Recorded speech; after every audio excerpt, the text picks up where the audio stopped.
mula sem cabeça? Perguntou um fazendeiro daquela região. Será que esse padreco já andou futucando por essas bandas? Quem será a infeliz donzela? Pensou irritado. Quinta-feira, 10 horas da noite.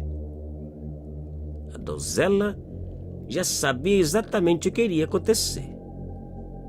As dores, as contrações da transformação eram insuportáveis e inevitáveis. Mais uma noite de sofrimento, mais um pesadelo que ela tinha que aturar. E sem que os pais percebessem, ela pulou a janela do quarto e saiu nas pontas dos pés em direção ao mato. E esperou. Perto dali, 2 caçadores caçavam quando ouviram algo estranho. Meu amigo, será se é mula sem cabeça? Completou o outro de assustado. De repente, um outro relincho.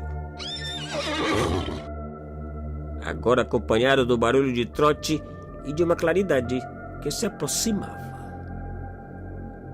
Mula sem cabeça, murmurou os 2 com os olhos arregalados e muito medo.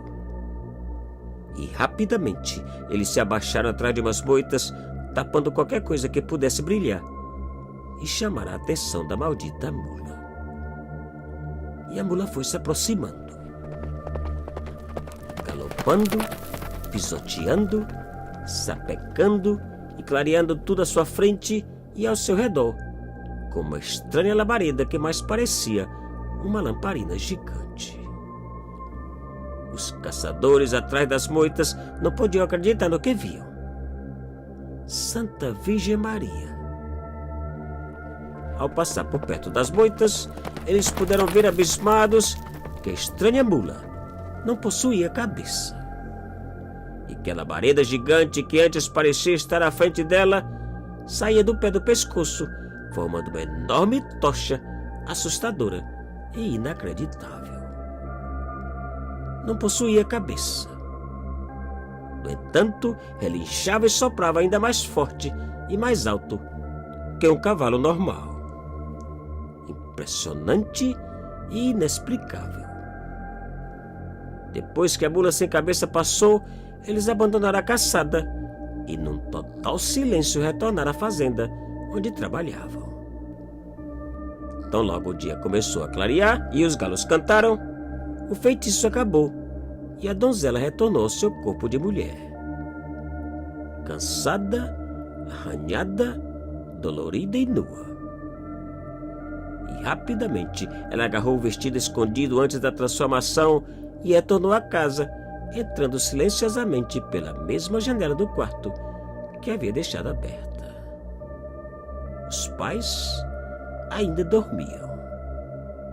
E ali passava algumas horas deitada, embrulhada, tentando recuperar as forças para que pudesse fazer as suas tarefas, sem que ninguém desconfiasse da sua maldição.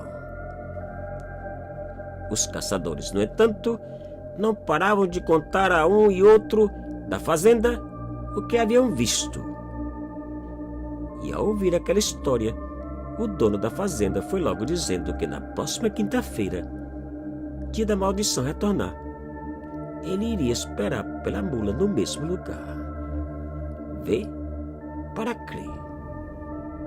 Mas antes veio o domingo, dia de missa. Durante toda a cerimônia, o fazendeiro ficou a olhar para o padre, imaginando como ele poderia ter cometido tal pecado e qual das donzelas presentes era a pecadora e a enfeitiçada. O padre, um jovem alto e simpático, celebrou a missa como sempre, sem parecer notar os olhares raivosos e maliciosos do fazendeiro. Depois da cerimônia, o fazendeiro se aproximou do padre e, observando sua reação, perguntou se ele já sabia que a mula sem cabeça havia voltado a aparecer na região. O padre olhou para o fazendeiro, respondeu que não e se afastou para cumprimentar outras famílias. Padreco miserável, pensou o fazendeiro como se o padre tivesse confessado o pecado. E dias passaram e veio a quinta-feira. Na boca da noite, ele e os 2 empregados saíram para esperar a mula sem cabeça.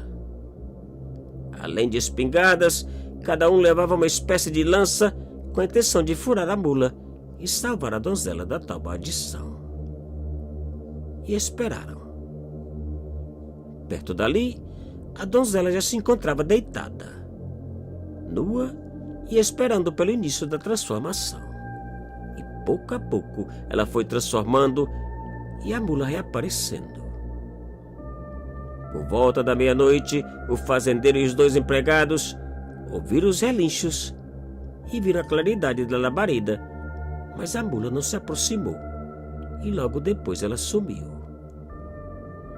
E por volta das 4 da manhã, eles retornaram à casa, decepcionados, porém certos de que a lenda era verdadeira e que a mula sem cabeça realmente existia. No quarto e deitada, a donzela já se recuperava e descansava. E outro domingo chegou. Durante toda a missa, a desconfiança do fazendeiro quedava ainda mais forte.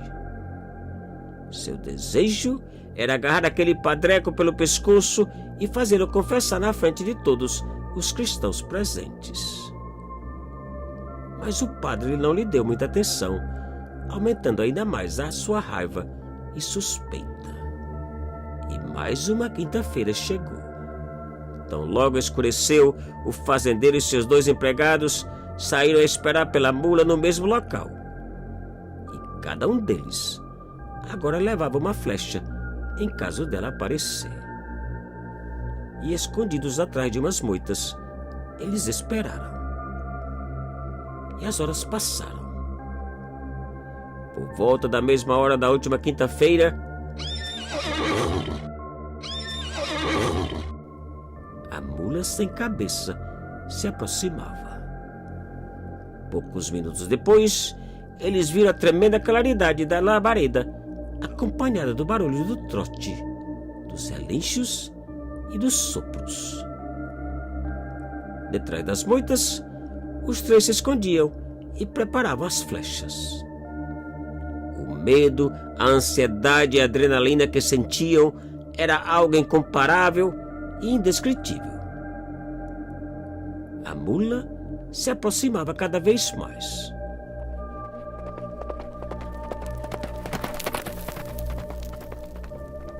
E ao passar ao lado das moitas, os 3 dispararam as flechas quase ao mesmo tempo.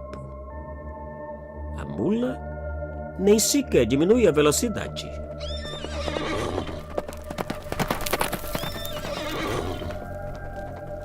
Seguiu correndo, relinchando e soprando mata dentro. Depois de alguns minutos, os 3 decidiram retornar, sem terem a menor ideia se haviam acertado a mula. Tudo indicava que não. Não muito longe dali, o feitiço era revertido. Agora, além do cansaço de sempre, a donzela sangrava sem parar por um pequeno corte ou furo em suas costas. Horas mais tarde, e ainda sangrando, a donzela não teve como esconder o ferimento. E tudo foi revelado, com exceção do malfeitor. O papai quase teve um ataque do coração ao descobrir que a mula sem cabeça era sua única filha de 17 anos. E enfurecido como um boi bravo, ele pegou um revólver e saiu, só retornando horas depois.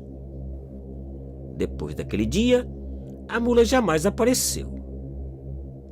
O padre também jamais foi visto, nem no povoado ou na capital. Simplesmente sumiu do mapa.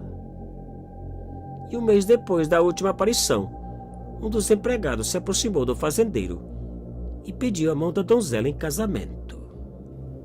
Segundo ele, era hora de acertar as contas e reparar a situação e o pecado que havia cometido. tudo resolvido e perdoado.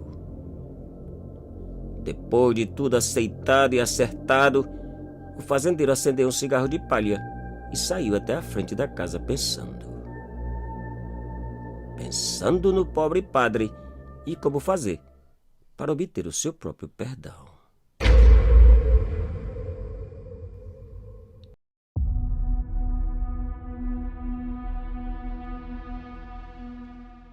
Meus amigos, essa história foi enviada pelo amigo que chamo de Zé.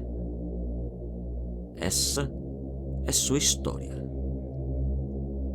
Em uma linda fazenda do estado de Goiás.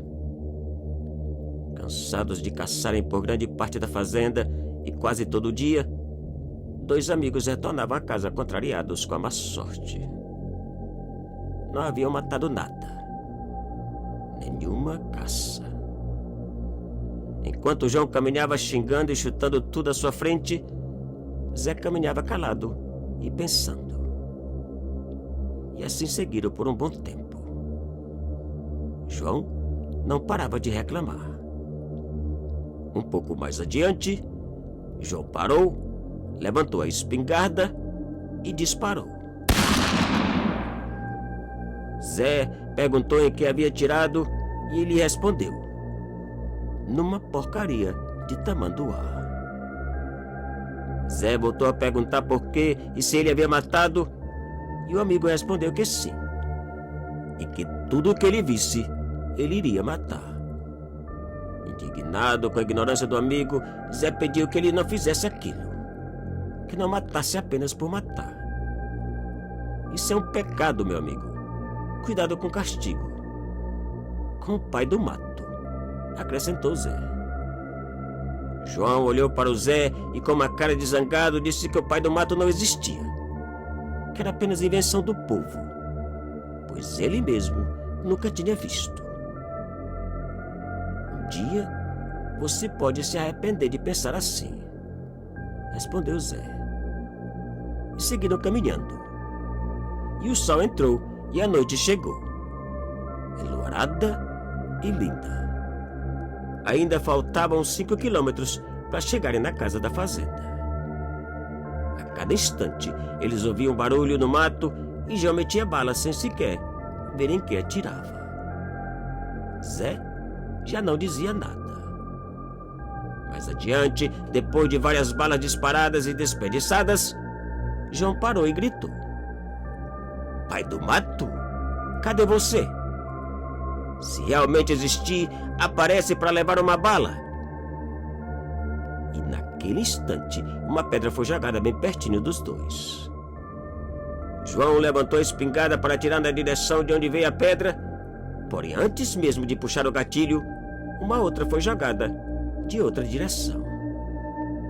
E ali ficaram parados. A cada minuto ou dois, uma pedra era jogada aos pés deles, de todo o tamanho e de todos os lados. Fosse quem fosse, parecia não ter pressa.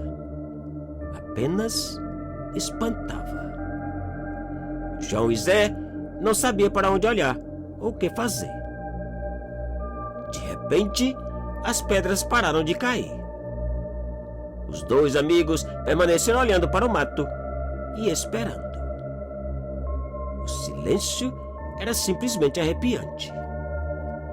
E quando tudo parecia ter acalmado e o susto acabado, um estranho assobio foi dado bem distante. O pai do mato, João. Você chamou e ele veio. E agora? Murmurou Zé apavorado. João olhou em direção do assobio, pronto para disparar em caso do pai do mato aparecer ou assobiar outra vez. E ele assobiou, porém de um outro lado do mato e ainda mais próximo, sem aparecer. João, espantado, virou a espingarda naquela direção, mas não viu nada em que pudesse atirar. O nervosismo aumentava. Os assobios continuaram de diferentes lugares e ao redor deles, e cada vez mais próximo. Enquanto João apontava a espingarda, xingando e provocando, Zé lhe implorava que parasse com aquilo e que continuassem caminhando. Mas João não lhe dava ouvidos. Parecia um louco buscando pelo pai do mato de um lado e outro do mato. Depois de alguns minutos, os assobios pararam e eles resolveram continuar a caminhada. Zé na frente e o João atrás. Depois de caminharem alguns metros, eles ouviram algo ainda mais assustador. Uma estranha e sinistra risada. Os dois imediatamente pararam. Zé com o coração na boca e João com a espingarda apontando e esperando. De repente, a situação tornava mais séria. Ao ouvir o estalido do chicote, Zé disparou na carreira, seguido pelo João valentão. Porém, poucos segundos depois de começarem a correr, eles ouviram uma outra chicotada e João caiu agarrando suas pernas e gritando de dor. Zé, ao ouvir os gritos, parou e tentou ajudá-lo, mas não foi possível, pois uma e outra chicotada foi dada lhe afastando cada vez mais do amigo. Quando Zé já se encontrava afastado, os chicotes pararam. E poucos segundos depois, retornaram. Agora, sobre as pernas de João, que rolava e gritava de dor. O castigo apenas começava. Depois de várias chicotadas, João gritava por todos os santos e que o amigo lhe ajudasse de alguma maneira. Mas Zé não podia ajudar.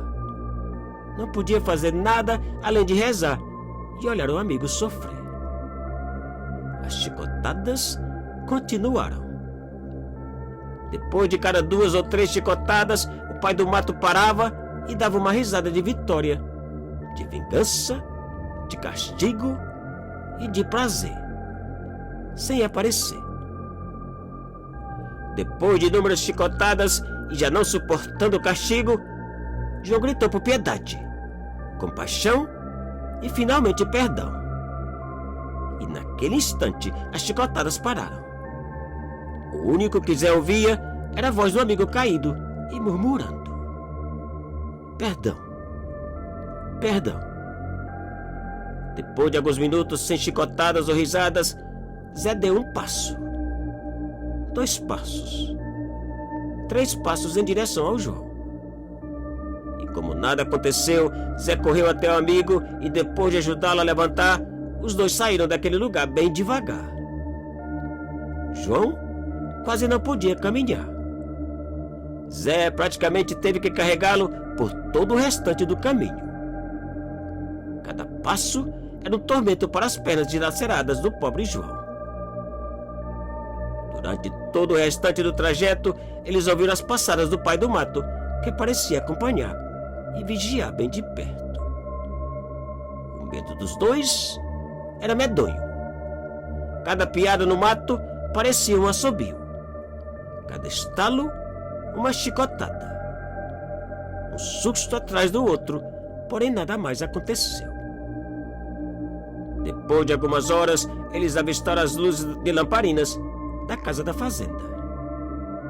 Naquele instante, o barulho dos passos pararam e uma última chicotada foi dada nas pernas do pobre João, que caiu mais uma vez, gritando e chorando.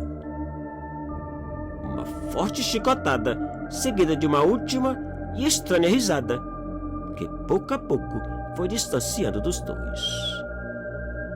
E tudo acabou. Hoje, depois de 20 e poucos anos, João ainda possui uma velha cicatriz causada pela última chicotada.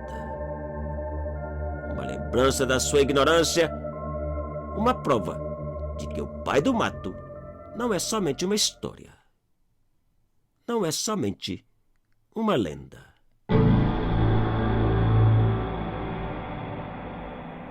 Te cuida e muito obrigado.